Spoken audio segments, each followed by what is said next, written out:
नमस्ते। मेरा नाम मखमली है। हाँ, वही मखमली भाभी जिसके बारे में गांव में इतनी बातें होती हैं और लोग चुपके से मेरे बारे में सोचते हुए मुस्कुराते हैं कि काश एक बार करीब से देखने को मिले। मेरी उम्र अभी 28 साल की है, लेकिन लगती हूं ना 22 से 23 की। मेरी त्वचा इतनी मुलायम है कि लोग छूकर देखना चाहते हैं, जैसे कोई रेशमी कपड़ा जो बदन पर लिपट जाए और फिसलने न दे। लेकिन मैं किसी को मौका नहीं देती।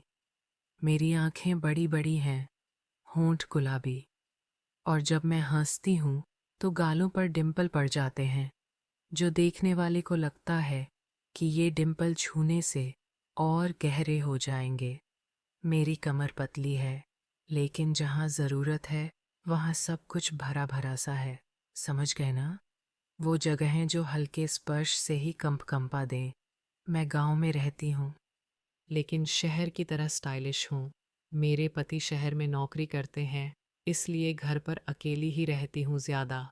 और रातें कभी कभी इतनी लंबी लगती हैं कि सोचती हूँ कोई साथ होता तो कितना मज़ा आता। लेकिन अकेलापन मुझे परेशान नहीं करता, बल्कि मैं तो इसमें मज़ा लेती हूँ, जैसे कोई छुपा हुआ खेल जो सिर्फ मेरे लिए हो। ये बात उस वक्त की है जब मेरी देवरानी की शादी थी। गांव में धूमधाम थी, ढोल नगाड़े बज रहे थे, लोग नाच गाना कर रहे थे, और मैं बीच में घूम रही थी। तो मेरी साड़ी का पल्लू हवा में लहराता, जो देखने वालों को थोड़ा और करीब आने का बहाना देता। मैं भाभी होने के नाते सब कुछ संभाल रही थी। मेरी साड़ी लाल रंग की थी, जो मेरे बदन पर ऐसे चिपकी हुई थी जैसे कोई गीला कपड़ा जो हर कर्व को हाईलाइट कर रहा था। और लोग चुपके से नजरें फेर कर फिर देखते। मैं इधर उधर भाग रही थी, मेहमानों को देख रही थी। तभी मेरी नज़र मुकेश पर पड़ी। वो शादी में आया था, मेरे पति का दूर का रिश्तेदार। लंबा चौड़ा, गोरा चिट्टा, और आंखों में एक चमक जो कह रही थी कि वो कुछ ढूंढ रहा है, शायद कोई ऐसा स्पर्श जो उसे गर्माहट दे। वो मुझे देखकर मुस्कुराया, और मैंने भी जवाब में हल्की सी स्माइल दी। लेकिन वो स्माइल ऐसी थी कि थोड़ी शरारत वाली लगे, जैसे कह रही हो कि आओ, थोड़ा और करीब देखो। वो मेरे पास आया और बोला, भाभी जी, आप तो आज चांद सी चमक रही हैं। लगता है सूरज भी आपकी रोशनी से जल रहा होगा। मैंने हंसकर कहा, अरे मुकेश जी, आप भी कम नहीं। आपकी ये मूंछें देखकर तो लगता है कोई राजकुमार आया है। लेकिन सावधान रहना, गांव की लड़कियां आप पर फिदा हो जाएंगी। और मैंने सोचा कि अगर वो मूंछें मेरे गालों पर लगे तो कैसा लगेगा। वो हंसा और बोला, भाभी, मुझे तो सिर्फ एक ही चीज पर फिदा होना है, जो मुलायम और मखमली हो। मैं समझ गई उसकी डबल मीनिंग, लेकिन मैंने अनजान बनकर कहा, अच्छा, तो हमारे घर की मखमली चादर देख लीजिएगा, बहुत मुलायम है। जबकि मन में सोच रही थी कि वो मेरी त्वचा की बात कर रहा है, जो छूने से फिसल जाए। वो फिर मुस्कुराया और मैं आगे बढ़ गई, लेकिन मन में सोच रही थी, ये मुकेश कुछ ज्यादा ही तेज है। लगता है वो मेरे करीब आने के बहाने ढूंढेगा।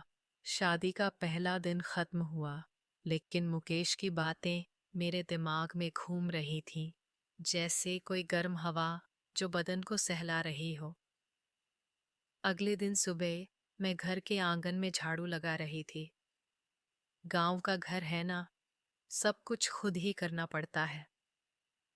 मैं झुककर झाड़ू लगा रही थी, और मेरी साड़ी का पल्लू थोड़ा सरक गया था, जो मेरी छाती को थोड़ा उजागर कर रहा था, और हवा में मेरी खुशबू फैल रही थी।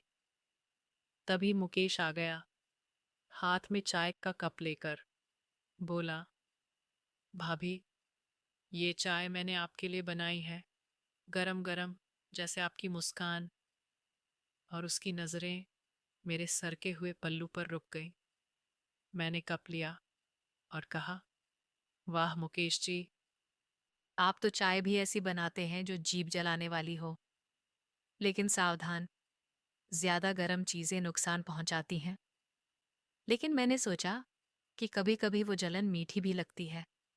वो हंसा और बोला, भाभी, कभी कभी जलना भी अच्छा लगता है, खासकर अगर वो मखमली हाथों से हो। मैंने चाय पीते हुए कहा, तुम्हारी ये बातें सुनकर लगता है तुम्हें मखमल पसंद है। हमारे घर में एक पुरानी मखमली कुर्सी है, उस पर बैठकर देखो। और मैंने कल्पना की कि अगर वो कुर्सी पर बैठे और मैं उनके करीब हूं तो। वो मेरे करीब आया और बोला, भाभी, कुर्सी से क्या होगा? असली मखमल तो छूकर महसूस करना पड़ता है। और उसकी उंगलियां थोड़ी हवा में लहराईं, जैसे मेरे करीब छूने को। मैंने उसे घूरकर देखा, लेकिन अंदर से हंसी आ रही थी, क्योंकि उसकी ये शरारत मुझे गुदगुदा रही थी। मैंने कहा, चलो, आज मैं तुम्हें घर दिखाती हूँ। और हम घर के अंदर चले गए, जहाँ अकेलेपन में कुछ भी हो सकता था।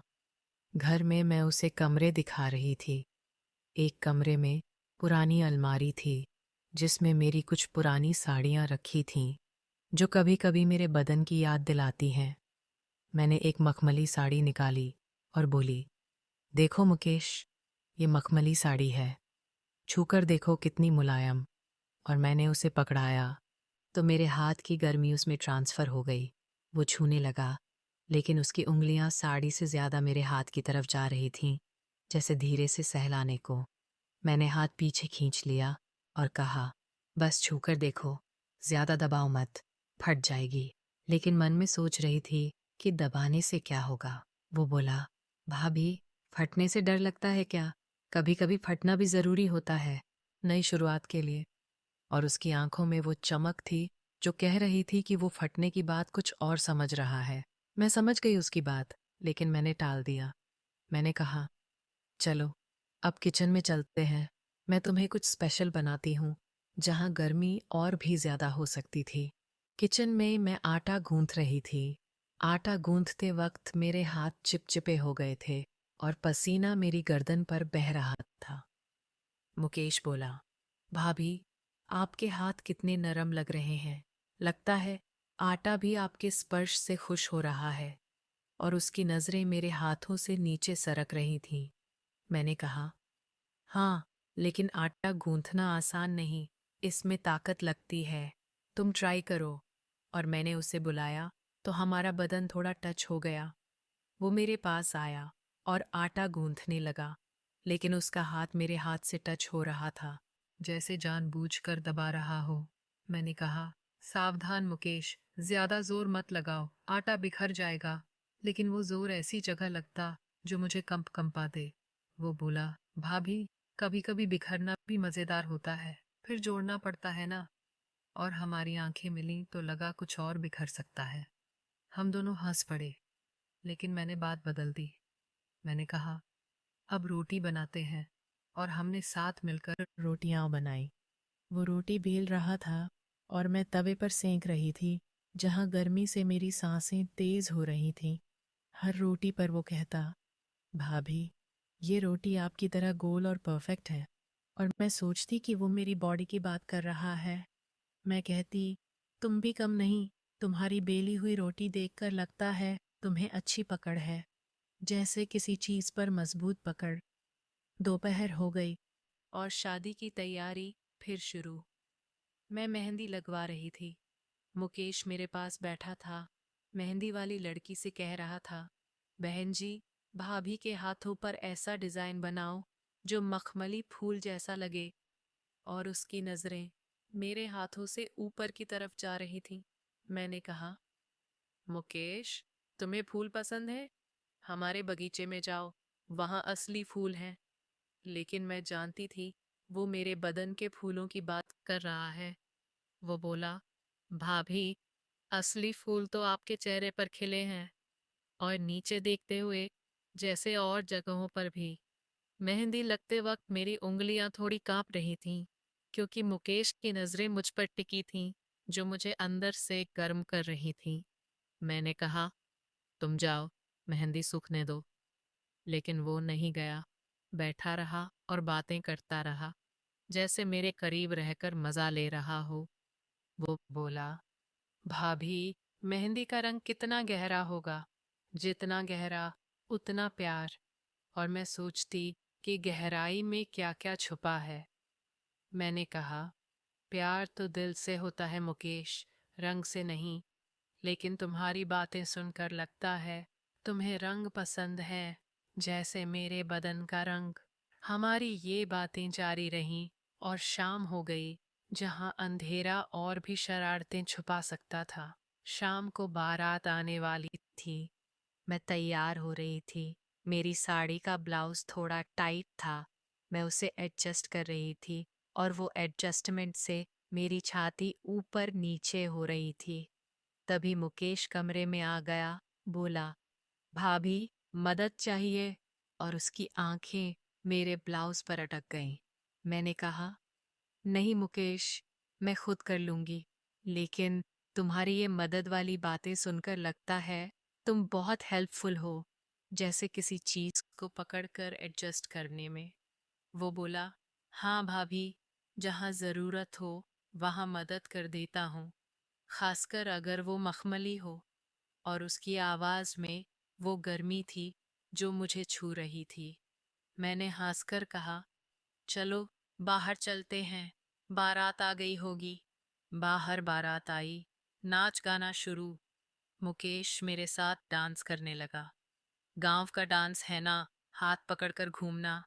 उसने मेरा हाथ पकड़ा और बोला, भाभी, आपका हाथ कितना नरम है, जैसे मखमल।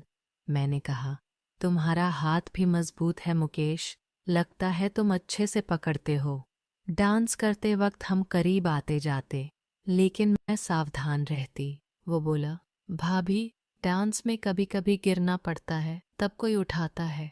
मैंने कहा, मैं नहीं गिरती मुकेश, मैं संभल कर चलती हूँ। शादी हो गई और रात हो गई। रात को विदाई थी। सब रो रहे थे, लेकिन मुकेश मेरे पास आया और बोला, भाभी, अब मैं जा रहा हूँ, लेकिन जल्दी मिलेंगे। मैंने कहा, हाँ मुकेश, मिलते रहना। लेकिन उसकी आंखों में कुछ था जो कह रहा था कि वो कुछ प्लान कर रहा है। अगले दिन सुबह मैं घर पर अकेली थी। पति शहर चले गए थे, देवरानी ससुराल। मैं आंगन में बैठी चाय पी रही थी। तभी मुकेश का फोन आया। बोला, भाभी, मैं गांव में ही हूँ, कुछ काम है, मिल सकता हूँ? मैंने कहा, आ जाओ, घर पर अकेली हूँ। वो आया, हाथ में फल लेकर। बोला, भाभी, ये फल आपके लिए, मीठे मीठे, जैसे आप। मैंने कहा, वाह मुकेश, तुम तो रोज कुछ न कुछ लेकर आते हो। लगता है तुम्हें मीठा पसंद है। हम बैठकर बातें करने लगे। वो बोला, भाभी, गांव में अकेले रहना कैसा लगता है? कोई साथ चाहिए। मैंने कहा, साथ तो चाहिए मुकेश, लेकिन सही साथ। तुम बताओ, तुम्हारी जिंदगी कैसी? वो अपनी कहानी सुनाने लगा कि वो शहर में अकेला रहता है, कोई नहीं है। मैंने कहा, तो शादी कर लो मुकेश, कोई मखमली लड़की मिल जाएगी। वो बोला, भाभी, मखमली तो आप हैं, और क्या चाहिए? मैंने बात बदल दी, चलो चाय बनाती हूँ। चाय बनाते वक्त वो किचन में मेरे साथ था। मैं चाय उबाल रही थी और वो चीनी डाल रहा था। बोला, भाभी, चीनी कितनी डालें? ज्यादा मीठी हो जाएगी। मैंने कहा, ज्यादा मीठी अच्छी लगती है मुकेश, लेकिन ज्यादा मीठा नुकसान करता है। वो मेरे करीब आया और बोला, कभी कभी नुकसान भी मजेदार होता है। मैंने उसे पीछे धकेला और कहा, बैठो बाहर, चाय लाती हूँ। हम बाहर बैठे, बातें की। वो बोला, भाभी, हमारे गांव में एक पुराना तालाब है, वहां चलें?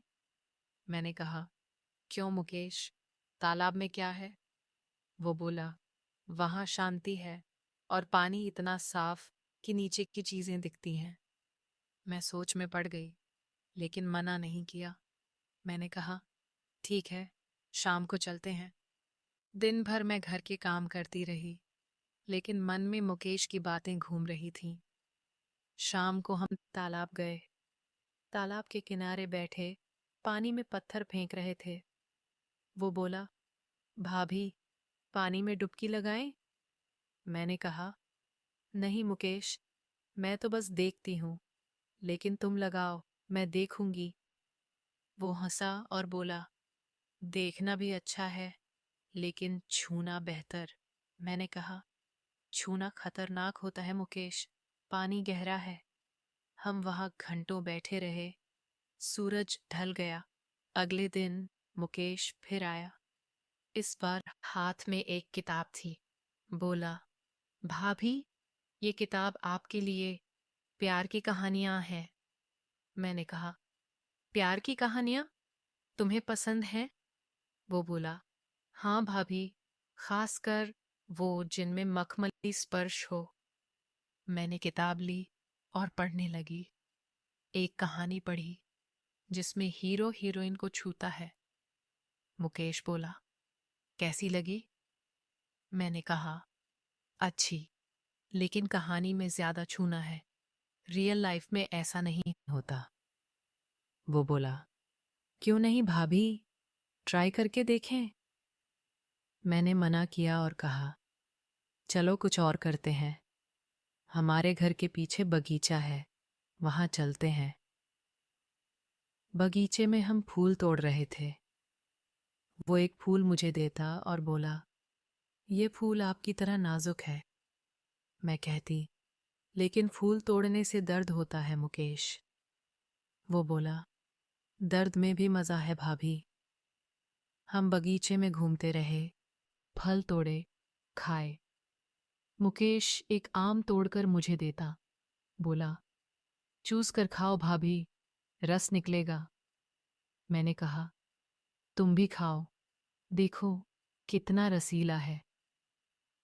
हमारी बातें डबल मीनिंग वाली होती जा रही थीं, लेकिन मैं कुछ होने नहीं देती। कुछ दिन ऐसे ही बीते। मुकेश रोज आता, हम बातें करते, घर के काम में मदद करता। एक दिन मैं कपड़े धो रही थी, बाल्टी में पानी, साबुन। मुकेश आया और बोला, भाभी, मदद करूं? मैंने कहा, हाँ, कपड़े निचोड़ो। वो कपड़े निचोड़ रहा था, पानी टपक रहा था। बोला, भाभी, पानी कितना गीला है, जैसे कुछ भिगो रहा हो। मैंने कहा, गीला होना जरूरी है मुकेश, साफ करने के लिए, लेकिन ज्यादा भिगोना नहीं। वो मेरे करीब आया, उसके हाथ से पानी मेरे पर गिरा। मैंने कहा, देखो, मुझे भिगो दिया। वो बोला, भाभी, भीगना अच्छा लगता है ना? मैं हंसी और कहा, जाओ, सूखने दो। उस दिन हमने कपड़े सुखाए और बातें की। मुकेश बोला, भाभी, आप अकेली क्यों रहती हैं? मैं रह सकता हूं ना? मैंने कहा, नहीं मुकेश, रिश्ते ऐसे नहीं होते, लेकिन दोस्ती अच्छी है। वो मान गया, लेकिन उसकी आंखें कुछ और कह रही थीं। फिर एक दिन मुकेश ने कहा, भाभी, हमारे गांव में एक पुराना मंदिर है, वहां चले, पूजा करेंगे। मैंने कहा, ठीक है, चलो। मंदिर गए, पूजा की, घंटी बजाई, आरती की। मुकेश बोला, भाभी, भगवान से क्या मांगा? मैंने कहा, शांति मांगी। तुमने? वो बोला, मैंने मखमली स्पर्श मांगा। मैंने हंसकर कहा, भगवान सब देते हैं मुकेश, लेकिन सही वक्त पर। मंदिर से लौटते वक्त रास्ते में एक छोटा सा जंगल था। हम वहां से गुजर रहे थे। मुकेश बोला, भाभी, यहाँ अंधेरा है, हाथ पकड़ लो। मैंने हाथ पकड़ा, लेकिन सिर्फ थोड़ा सा। बोला, आपका हाथ गर्म है भाभी। मैंने कहा, तुम्हारा भी, लेकिन जल्दी चलो। घर पहुंचे। घर पहुंचकर हम थक गए थे। मैंने कहा, मुकेश, अब तुम जाओ, कल मिलते हैं। लेकिन वो रोज आने लगा और हमारी दोस्ती गहरी होती गई। समय बीतता गया। मुकेश अब घर के काम में ज्यादा मदद करने लगा। एक दिन मैं छत पर कपड़े सुखा रही थी। मुकेश ऊपर आया, बोला, भाभी, हवा तेज है, कपड़े उड़ जाएंगे। मैंने कहा, तुम क्लिप लगा दो। वो क्लिप लगाते वक्त मेरे करीब आया, उसकी सांस मेरी गर्दन पर लगी। बोला, भाभी, आपकी खुशबू कितनी अच्छी है। मैंने कहा, ये साबुन की है मुकेश। वो बोला, नहीं, ये तो मखमली है। मैं पीछे हटी और कहा, बस, हो गया, नीचे चलो। नीचे हमने खाना बनाया। मुकेश सब्जी काट रहा था, मैं मसाले डाल रही थी। बोला, भाभी, मसाला कितना तीखा डालें? मैंने कहा, ज्यादा तीखा अच्छा लगता है, लेकिन जलन होती है। वो बोला, जलन में मजा है भाभी। खाना खाते वक्त वो बोला, आपके हाथ का खाना कितना स्वादिष्ट है, जीभ पर लग जाता है। मैंने कहा, तुम भी अच्छा बनाते हो मुकेश। धीरे धीरे मुकेश मेरी जिंदगी का हिस्सा बन गया, लेकिन मैं जानती थी कि ये रिश्ता सिर्फ दोस्ती का है। एक दिन मुकेश ने कहा, भाभी, मैं आपको एक सरप्राइज देना चाहता हूँ। मैंने कहा, क्या? वो बोला, कल बताऊंगा। अगले दिन वो आया, हाथ में एक बॉक्स। बोला, खोलो भाभी। मैंने खोला। ली मियन एक मखमली शॉल थी। बोला, ये आपके लिए, मखमली भाभी के लिए मखमली शॉल। मैंने कहा, बहुत सुंदर मुकेश, लेकिन क्यों? वो बोला, क्योंकि मैं आपको पसंद करता हूँ भाभी, लेकिन सिर्फ दोस्त की तरह नहीं। मैं चौंक गई। मैंने कहा, मुकेश, ये गलत है, मैं शादीशुदा हूँ। वो बोला, भाभी, मैं जानता हूँ, लेकिन मेरे दिल में आपके लिए कुछ है। मैंने कहा, नहीं मुकेश, ये नहीं हो सकता, तुम मेरे लिए भाई जैसे हो। वो उदास हो गया, लेकिन बोला, ठीक है भाभी, लेकिन दोस्ती तो रहेगी ना। उस दिन से मुकेश थोड़ा बदला। वो आता, लेकिन बातें कम करता। एक दिन मैंने कहा, मुकेश क्या हुआ? वो बोला, भाभी, मैं जा रहा हूँ शहर। मैंने कहा, क्यों? वो बोला, क्योंकि मैं आपको परेशान नहीं करना चाहता। मैंने कहा, तुम परेशान नहीं करते मुकेश, तुम तो मदद करते हो। वो बोला, लेकिन मेरे दिल में कुछ और है। मैंने सोचा और कहा, मुकेश, सुनो, मैं तुम्हें बताती हूँ एक राज। वो बोला, क्या? मैंने कहा, तुम्हें याद है शादी में मिले थे? असल में तुम मेरे पति के चचेरे भाई हो, लेकिन दूर के। लेकिन इससे ज्यादा, मैं तुम्हें बताती हूँ कि मैं तुम्हें पसंद करती हूँ, लेकिन बहन की तरह। और वो मखमली नाम, वो मेरी माँ ने रखा था, क्योंकि मैं बचपन में मखमली कपड़ों में खेलती थी। लेकिन लोग गलत समझते हैं। मुकेश चौंक गया। बोला, भाभी, मैंने गलत सोचा। फिर मैंने पूरी कहानी सुनाई कि कैसे मैंने मुकेश की बातों से समझा कि वो थोड़ा शरारती है, लेकिन मैंने कभी कुछ होने नहीं दिया। असल में मुकेश एक अच्छा लड़का था, जो अकेलेपन से परेशान था। मैंने उसे सलाह दी कि शादी कर ले, एक अच्छी लड़की ढूंढ। और सरप्राइज़ ये कि मैंने उसके लिए एक रिश्ता ढूंढा था, गांव की ही एक लड़की, जो मखमली जैसी मुलायम थी दिल से। मुकेश खुश हो गया। बोला, भाभी, आपने मेरी जिंदगी बदल दी। मैं सोचता था कुछ और, लेकिन अब समझ गया कि असली प्यार दोस्ती और सम्मान में है। उस दिन से मुकेश मेरे लिए एक सच्चा दोस्त बन गया। उसने शादी कर ली और अब हम सब खुश हैं। लेकिन एक रात जब मैं सो रही थी, मुझे एक पुरानी डायरी मिली घर की अलमारी में। वो मेरी माँ की थी। उसमें लिखा था कि मैं उनकी असली बेटी नहीं हूँ, मैं गोद ली गई थी। और मेरा असली भाई, वो मुकेश था। वो शादी में इसलिए आया था क्योंकि उसे शक था। और हमारी सारी बातें, वो शरारतें, सब एक टेस्ट थी कि क्या मैं उसे पहचान सकती हूँ। मैं चौंक गई, रोई, लेकिन अब हम भाई बहन हैं। और वो मखमली स्पर्श असल में बचपन की यादों का था, न कि कुछ और। जिंदगी ने ऐसा खेल खेला कि सब उलट पुलट हो गया।